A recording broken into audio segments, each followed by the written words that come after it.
Halo semua, bagaimana kabarnya? Saya harap kalian dalam keadaan baik-baik saja. Kembali lagi dengan saya, Ucok, di channel kesayangan Anda, yakni channel terbaik termotivated di seluruh dalam semesta ini, namun belum dimonetisasi. Canda guys. Sebagaimana biasanya, saya akan merangkum sebuah film, yang mana film kali ini dari suatu negara saingan paman saya, yakni Kim Jong-un, atau lebih tepatnya Korea Selatan. Film ini bertema kriminal dan aksi, yang menceritakan seorang informan bekerja sama dengan seorang jaksa. Namun semua berubah di saat si jaksa mengkhianati si informan. Bagaimana kesurannya? Inilah istriku, ternyata kembaran ibuku yang hilang. Loh, inilah Yadang the Snitch. Diawali dengan seorang pemuda bernama Lee Kang-soo, atau kita panggil saja Kang-soo. Beliau adalah seorang supir dan sedang mengantar seorang pelanggan yang setengah mabuk. Di basement, si penumpang membayar sewa dan menambahkan tip yang banyak dengan syarat Kang-soo mau menunggu 30 menit. Sebelum keluar, si penumpang juga memberi Kang-soo minuman berenergi. Tanpa pikir negatif, Kang-soo langsung menghabiskan minuman tersebut. Setelah si penumpang keluar, Kang-soo tiba-tiba pening dan halusinasi. Dan bersamaan dengan itu, beberapa polisi datang menangkap Kang-soo dan terbukti positif narkoboy, sehingga dia pun masuk rehabilitas. Di dalam sel, Kang-soo yang baru sampai langsung dibuli oleh senior kamar tersebut, seperti membersihkan WC. Bahkan Kang-soo juga kadang dipukuli hanya karena hal sepele, seperti kentut contohnya. Di penjara ini kita juga berkenalan dengan seorang jaksa bernama Guan Hee, atau kita panggil saja Jaksa Gu. Beliau adalah seorang jaksa yang tidak terkenal. Bahkan setelah 10 tahun berkarir, beliau hanya selalu dimutasi dari tempat ke tempat yang lain. Dan hal tersebut sangat lumrah di negara demokrasi seperti Korea. Dan satu lagi juga sama, negara siapa? Negara kita. Emang negara kita di mana? Ya enggak tahu. Kok tanya saya? 남은 99%는? Tidak hanya itu, Jaksa Gu yang sebetulnya sangat jenuh dengan para pecandu malah dikirim ke bagian utara negara yang notabene terkenal dengan wilayah pecandu paling banyak di negara tersebut. Walaupun begitu, Jaksa Gu terus bertahan karena dia punya ambisi menjadi seorang jaksa di pusat pemerintahan negara. Dan caranya, Jaksa Gu harus menangkap seorang gembong narkoba yang juga berada di penjara tersebut. Kembali ke Kang-soo yang sudah beberapa kali kena bully. Bahkan baru saja ia mencuci toilet, tiba-tiba satu orang bernama Changra nyelonong masuk dan langsung berak. Namun apalah daya, Kang-soo hanya menerima dengan pasrah.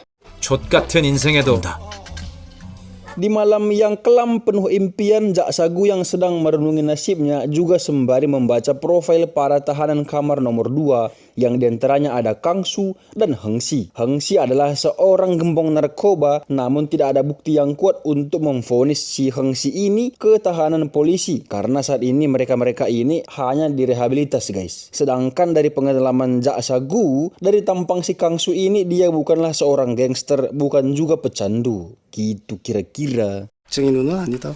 Jaksa Gu pun berbicara dengan Kang-soo, yang mana Kang-soo menceritakan runtutan kejadian secara detail tentang bagaimana orang menjebak dia. Mengetahui daya ingat si Kang-soo sangat bagus, Jaksa Gu pun meminta si Kang-soo jadi informannya untuk memata-matai Heng-si. Jaksa Gu juga memberi saran kalau Kang-soo harus mencari perhatian agar Heng-si mau menerima Kang-soo, atau paling tidak Heng-si tidak mencurigainya. Dan ya, momen tersebut terjadi di mana Kang-soo menantang geng saingan Heng-si, walaupun pada akhirnya Kang-soo jadi bulan-bulanan para gangster tersebut. Namun itu berhasil.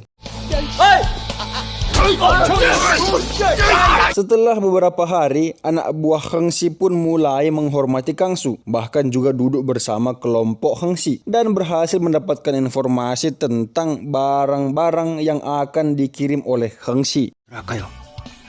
평택에는 저 물건 말이야. 그거는 저기 정예배 보내. Kang-soo yang juga dendam kepada geng saingan Heng-si yang selalu memukulinya pun meminta bantuan berupa sebungkus narkoboy dari Jaksa Gu yang digunakan untuk menjebak si geng tersebut. Jaksa Gu pun setuju. Saat istirahat, Kang-soo memulai aksinya, dan saat keributan terjadi, para polisi pun datang melerai yang juga menemukan si obat sebelumnya, dan ya, jebakan si Kang-soo pun berhasil. 야, 잠깐 이거 뭐야? Kang Su juga berhasil menemukan jaringan bisnis narkoboy si Heng Si, mulai dari daftar nama, jadwal keluar masuk barang, dan seluruhnya diberikan si Kang Su kepada Jak Sagu, sehingga seluruh anggota Heng Si dapat dibasmi dengan mudah. 인천 대규모 마약 밀매 조직의 우두머리 격이 Ya, karena itu juga Jak Sagu pun naik jabatan sesuai dengan ambisinya, satu langkah menuju kaum elit para jaksa. Kang Su juga dipindah sel ke tempat Jak Sagu bekerja. 여기 태국 방 Di sini Jak Sagu dan Kang Su pun merayakan keberhasilan mereka. Jak Sagu juga mengirim sedikit hadiah kepada orang tua Kang Su. Jak Sagu yang mengetahui kalau Kang Su sangat berkompeten sebagai informannya pun meminta agar Kang Su menjadi informan profesional setelah bebas nanti. Jak Sagu yang dalam waktu dekat akan naik jabatan ke Seoul bagian barat meminta agar Kang Su tetap menjadi partnernya di dalam kejaksaan. Jak Sagu juga mengangkat Kang Su jadi adiknya. 야, 이제부터 편하게 형이라고 불러. 너 야당 한번 해봐라 전문적으로. Singkat cerita, Kang Su sudah bebas dari penjara, juga sudah menjadi orang kaya dan terkenal di kalangan pecandu dan polisi. Terbukti dari saat Kang Su mendatangi kantor polisi untuk membebaskan seorang pemuda yang pengedar juga pecandu. Tanpa basa-basi, Kang Su menjelaskan kalau barang bukti narkoboy dengan berat 500 gram bisa dipenjara 5 tahun, katanya. Namun semua dapat diatur asal sesuai harga, kata si Kang Su. Si pemuda pun berkata, berapa yang kau mau? Tanyanya. Si Kang Su menjawab, ada 3 orang dan seluruh barang bukti. Totalnya 160 juta, bayar melalui Bitcoin, kata Kang Su. Si pecandu langsung menyetujuinya. 500g이면 얼마죠? 한 5년 돼? 돈은 알아서 하시고 1억. 대가리 작업한 것까지 총 1억 6천. Dari kantor polisi, Kang Su menemui Changra, salah satu rekan selnya dulu yang juga pernah ditolongnya keluar dari penjara tersebut. Changra adalah seorang pengedar. Maksud Kang Su menghadang Changra adalah untuk mendapatkan 3 nama besar sindikat narkoboy di Seoul, seperti bandar, pemasok, dan distributor. Kalau Changra menolak, Kang Su akan memenjarakannya, yang karena itu Changra pun tidak punya pilihan dan harus setuju. 형 덕분에 출소했으면 그래도 전화 한 번은 원하는 게 뭔데? 오늘 대가리 셋만 내리자. 단순 투약 안 받아. Keesokan harinya, Changra mengantar 2 kilogram barang kepada kliennya. Saat si klien hendak pergi, tiba-tiba mereka menabrak mobil seorang wanita. Si wanita, pemilik mobil pun keluar dan meminta si pembeli tersebut keluar. Namun mereka merasa ada yang janggal, yang mana ternyata area tersebut sudah dipantau oleh puluhan polisi. Si wanita tersebut juga salah satunya. 내리셔가지고 차 한번 확인해 보셔야 될 것 같아요. Di saat para pembeli ini mencoba kabur, para polisi pun berdatangan dan mencoba menghentikan mereka dengan cukup brutal. Sedangkan Kang Su tetap memantau dari jauh. Namun karena terlalu lama, Kang Su pun turun tangan dan menabrak mobil para pembeli tersebut dengan keras, yang akhirnya 3 orang pembeli tersebut pun berhasil ditangkap.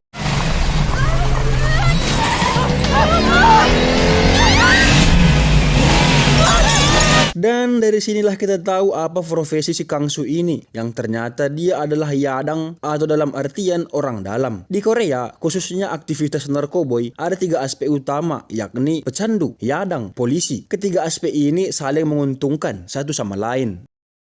해분류로 나뉜다. 약을 파는 놈과 그놈들을 엮어주는. Atau sederhananya, polisi menangkap pecandu. Pecandu menggunakan jasa Kang Su sebagai yadang. Kang Su meminta bayaran, juga meminta nama-nama yang bersangkutan. Pecandu setuju, lalu bebas dari jerat hukum. Kang Su untung dapat uang, polisi juga dapat uang dan mendapatkan berita kinerja positif di media. Ya, karena itu juga para polisi mendapatkan promosi jabatan, sedangkan Kang Su mulai dikenal oleh kalangan tertentu walaupun tetap beraksi dari balik bayangan.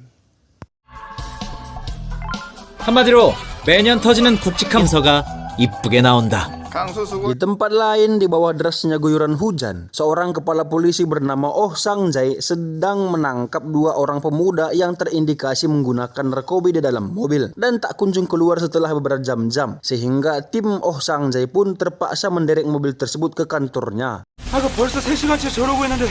대표님 왜 가져왔어요?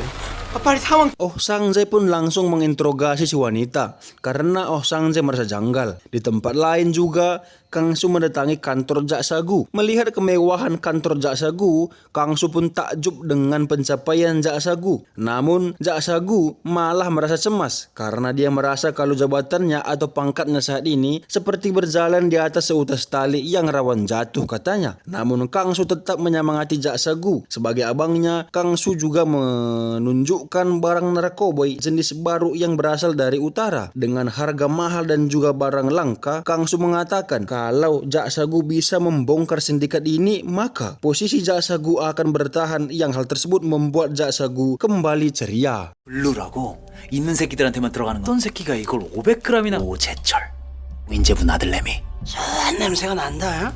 Kembali sejenak ke Sang-jae yang sedang menginterogasi tersangka sebelumnya yang ternyata seorang artis bernama Sojin. Dengan keahliannya, Sang-jae mengintimidasi si Sojin sampai menangis. 오상재야, 나 저퍼 씌워서 저승 갈 때까지 방에 발작 끼고 포토라인 한번 걸어볼까?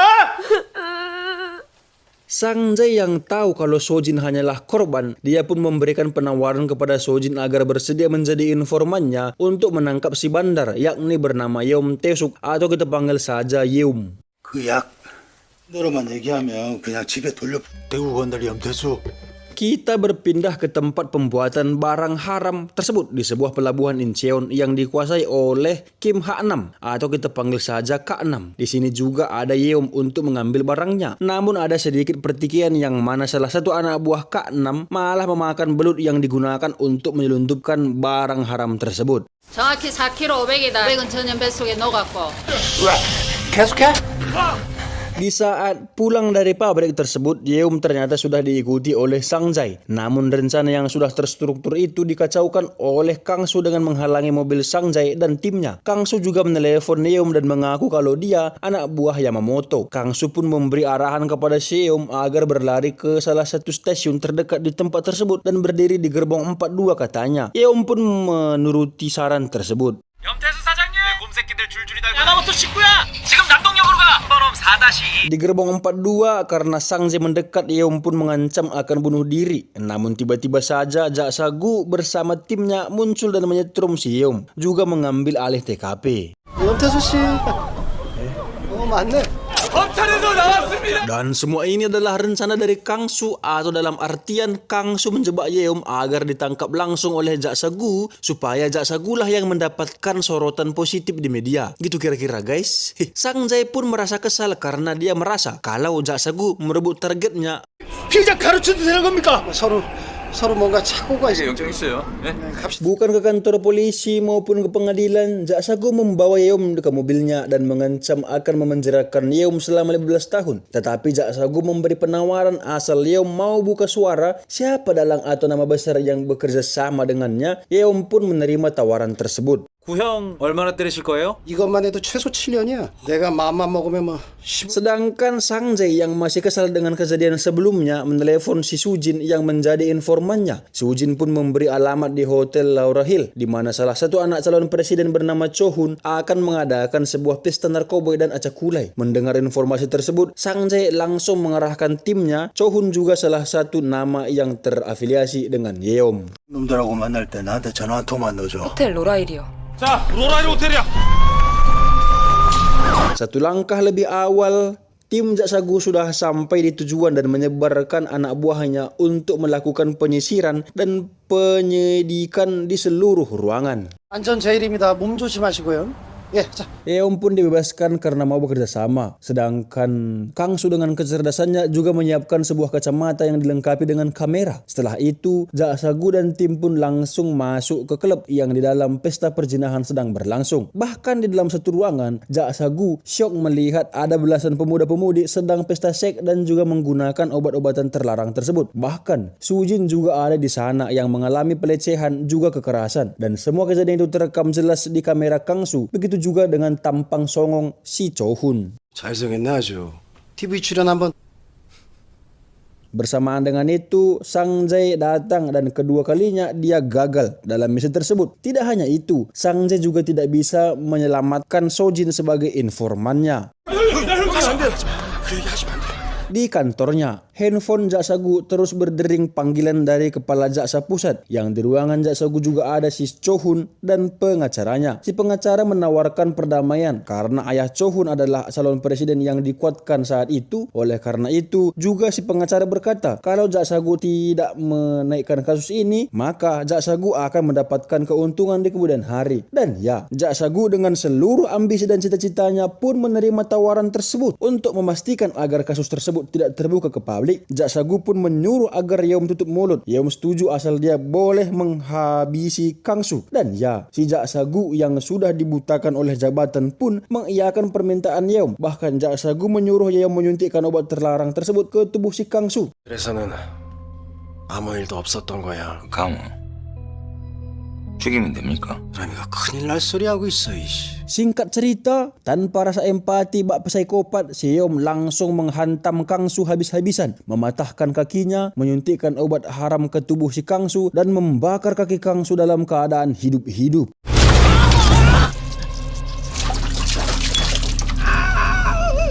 Jaksagu yang juga sudah gelap mata akan harta dan jabatan tega memfitnah si Sang-jae kalau Sang-jae menerima suap dari Yeom sebagai bandar narkoba. Yang bersamaan dengan itu juga di berita Sojin sudah tertangkap dengan kasus penyalahgunaan narkoboy. 염태수한테 금품을 받았다는 진술이 나왔네. 라이징 스타로 주목받고 있는 영화배우 오늘 구속됐습니다. Beberapa tahun berlalu, ternyata Kang Soo selamat dan dalam perawatan Changra. Terlihat kondisi Kang Soo sangat mengenaskan. Namun Changra terus mengawasinya dengan ketat.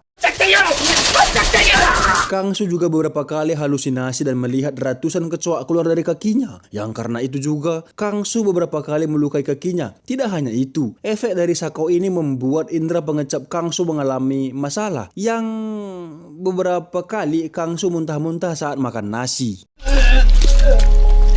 Sedangkan Jaksagu sudah masuk ke kalangan elit negara, namun pekerjaannya hanya berfokus untuk menutupi ketololan kebodohan si Cho-hun ini sebagai anak calon presiden. Blok. Baru anak calon presiden sudah action, apalagi nanti bapak dia betul-betul jadi presiden. Dasar dia. 약쟁이 믿다가 발목 잡힙니다.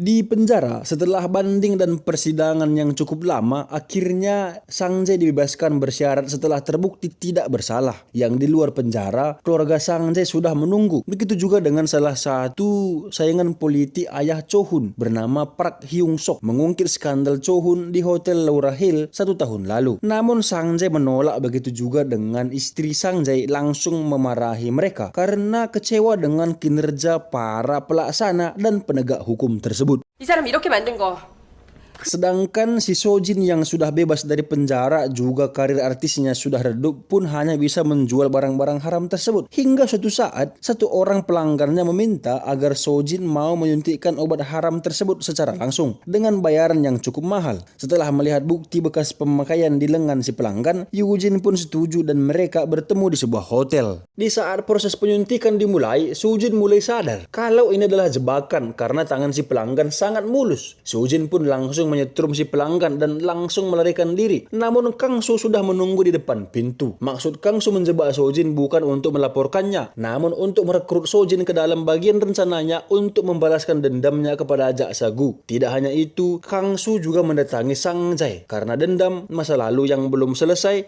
Sang-jae pun langsung naik pitam sehingga mereka berdua baku hantam.